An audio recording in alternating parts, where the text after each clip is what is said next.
వనం లాంటి తెలంగాణ సమాజంలో గంజాయి మొక్కను మొలకెత్తనిచ్చే సమస్యనే లేదు. అందుకే మా స్ఫూర్తి అందశ్రీ, మా స్ఫూర్తి గద్దరన్న, మా స్ఫూర్తి సోనియా గాంధీ. మరి నీ స్ఫూర్తి ఎవరని అడుగుతున్నా? నిజామా, కాసిం రిజ్వీనా, ఈడీ అమీనా? ఎవడు నీ స్ఫూర్తి? ఏ జాతి నీది? నీ జాతేంది? నీ నీతేంది? నీకు మాకు పోలికేంది? నీకు మాతో పోటేంది?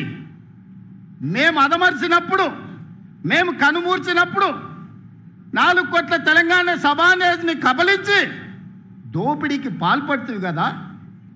ఆ దోపిడీని మేము అంత ఈజీగా మర్చిపోతామా? అయినా ఒక్క మాట చెప్పదలుచుకున్నా. సరిగ్గా 2 తరాల ముందు నిజాం నవాబు కాసిం రిజ్వీ ప్రపంచంలో ఆగర్భ శ్రీమంతులు, ప్రపంచంలోనే అత్యంత ధనికుల లెక్కగట్టినప్పుడు మొదటి 2 స్థానాలలో ఆనాడు నిజాం ప్రభు ఉండే.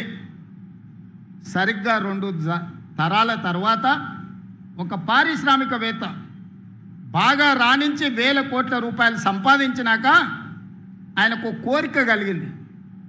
అరే, ప్రపంచంలోనే శ్రీమంతుడైన నిజాం కుటుంబాన్ని కలుద్దాం, ఎవరున్నారు ఆ కుటుంబం అని ఎతికిండు. కలుద్దామని ప్రయత్నం చేసిండు. కకావికలం అయిపోయి చెట్టుకొకడు పుట్టకొకడు దేశానికొకడు దిక్కులేని పరిస్థితి నిజాం కుటుంబానికే పట్టింది. నీ కుటుంబం ఎంత? ఈకలోది తోకలోది. ఇవాళ నువ్వు అనుకుంటున్నామేమో చాలా ఉన్నాయని. ఏది ఉండదు బిడ్డ, బిచ్చమెత్తుకొని బతకాల్సి వస్తుంది. తెలంగాణ సమాజం గమనిస్తుంది. ప్రపంచానికి ఆగర్భ శ్రీమంతుడైన నిజాము 3వ తరం వచ్చే లోపల చూద్దామంటే కూడా దొరకని పరిస్థితి ఈ ప్రాంతంలో ఉత్పన్నమైంది. నువ్వెంత? నీ బిషాత్ ఎంత? నీ జాతి ఎంత? నీ జాతి ఈ ప్రజా పరిపాలన మీద శాపనార్థాలు పెడుతుందా? చర్చకు రమ్మంటే చేత కాదు, అసెంబ్లీకి రమ్మంటే ఇంట్లో వండుకుంటాం.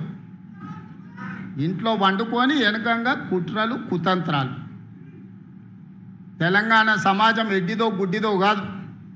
తెలంగాణ సమాజం చైతన్యవంతమైంది. అదే సమయంలో తెలంగాణ సమాజం సంయమనంతో వ్యవహరిస్తుంది. 220 సంవత్సరాలు పరిపాలించిన నిజామును కూడా సాయుధ రైతాంగ పోరాటం ద్వారా మట్టి గరిపించి ఈ నేలలోనే కలిపేసి తెలంగాణ చైతన్యాన్ని ప్రదర్శించారు. నువ్వెంత? నువ్వు 10 ఏళ్ళు ముఖ్యమంత్రిగా ఉంటే నిజాం కంటే గొప్పని అయిపోయినా అని విర్రవిగితే ఈ తెలంగాణ సమాజం ఊరుకుంటుందా? ఈ తెలంగాణ సమాజం నిన్ను క్షమిస్తుందని నువ్వు అనుకుంటున్నావా?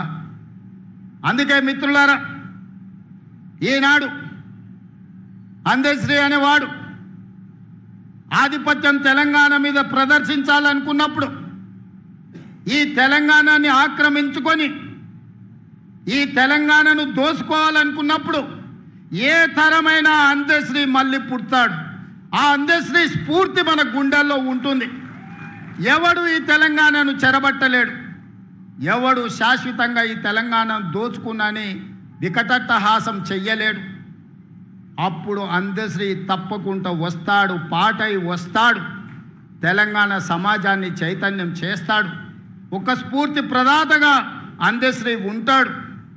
అందశ్రీ స్ఫూర్తి మా ప్రభుత్వానికి, మా పాలనకు శ్రీరామ రక్ష. ఈరోజు కూడా గుండె మీద